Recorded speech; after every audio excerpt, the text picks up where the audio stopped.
ಊರಲ್ಲಿ ಒಬ್ಬ ರಾಜ ಇದ್ದ. ಅವನ ಹೆಸರು ಜ್ಞಾನಿ ಇದ್ದ. ಬುದ್ಧಿವಂತ, ಅಸಾಮಾನ್ಯ, ಸಕಲ ಶಕ್ತಿ ಸಂಪನ್ನ. ಬಿಲ್ಡಪ್ ಕೊಟ್ಟು ಸಾಕು, ಮುಖ ತೋರಿಸ್ಲ ಅವಂದ.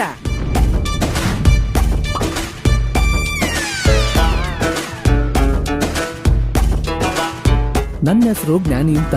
25 ವರ್ಷದಿಂದ ಖುಷಿಯಾಗೇ ಇದ್ದೆ.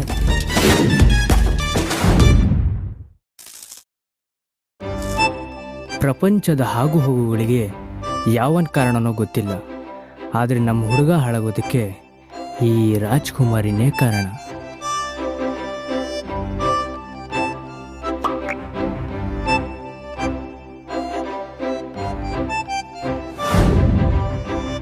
ಊರ್ ತುಂಬಾ ಸಾಲ ಮಾಡಿದವನ ಹತ್ರ, ಮೈ ತುಂಬಾ ರೋಗ ಇರೋನ ಹತ್ರ ಯಾರು ಹೋಗಲ್ಲ. ಇವ್ರ ಹತ್ರ ಹೋದರು ಯಾರು ಉಳಿಯಲ್ಲ. ಯಾಕೆ ಅಂದ್ರೆ ಅದೇನ್ ಮಾಡ್ತೀಯೋ ಗೊತ್ತಿಲ್ಲ, ನನ್ನ ಹೆಸರು ಬರ್ದಿರೋ ತರ ಈ ಮದ್ವೆ ನಿಲ್ಸೋ ಜವಾಬ್ದಾರಿ ನಿಂದು. ನೀತು ಅಂದರು ತುಂತುರು ಬಂದರು, ಒಂಚೂರು ಬೇಜಾರು ಇಲ್ಲ ಕಣೆ.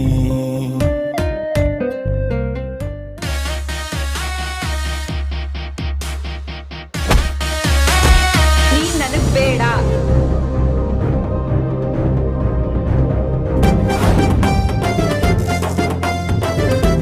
ಇವಳೋದ್ರೇನಂತೆ, ಸೈಕಲ್ ಗ್ಯಾಪಲ್ಲಿ ಇಲ್ಲೇ ಯಾರನ್ನಾದ್ರೂ ಕ್ಯಾಚ್ ಹಾಕೊಂಡ್ಬಿಡ್ತೀನಿ. ಒಂದೇ ಪ್ಯಾರು ತುಂಬಾ ಬೋರು ಯಾಕಿಂಗ್ ಆಗೈತೆ, ತುಂಬಾ ಸಾಲ್ಟು BP ಫಾಲ್ಟು ಯಾಕಿಂಗ್ ಆಗೈತೆ. ಒಂದೇ ಪ್ಯಾರು ತುಂಬಾ ಬೋರು ಯಾಕಿಂಗ್ ಆಗೈತೆ, ತುಂಬಾ ಸಾಲ್ಟು BP ಫಾಲ್ಟು ಯಾಕಿಂಗ್ ಆಗೈತೆ.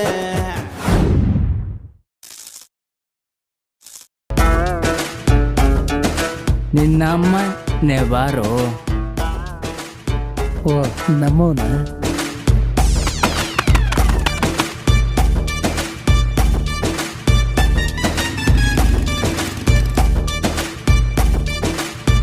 ಅಧ್ಯಕ್ಷ ಬರ್ತಾವ್ನೆ, ಅಡ್ಡ ಬರಕ್ ಹೋಗ್ಬೇಡಿ. ಅಡ್ರೆಸ್ ಕಿಲ್ದಂಗ್ ಹೋಗ್ಬಿಡ್ತೀರಾ. ಬೆಸ್ಟ್ ಮತ್ತೆ ಬೆಟ್ಟನ ಕೊಡದ್ ಕಳಿಸ್ತಿ. 2 ಪಾರ್ಟಿ ರೆಡಿ ಆಗಿದ್ದೀವಿ.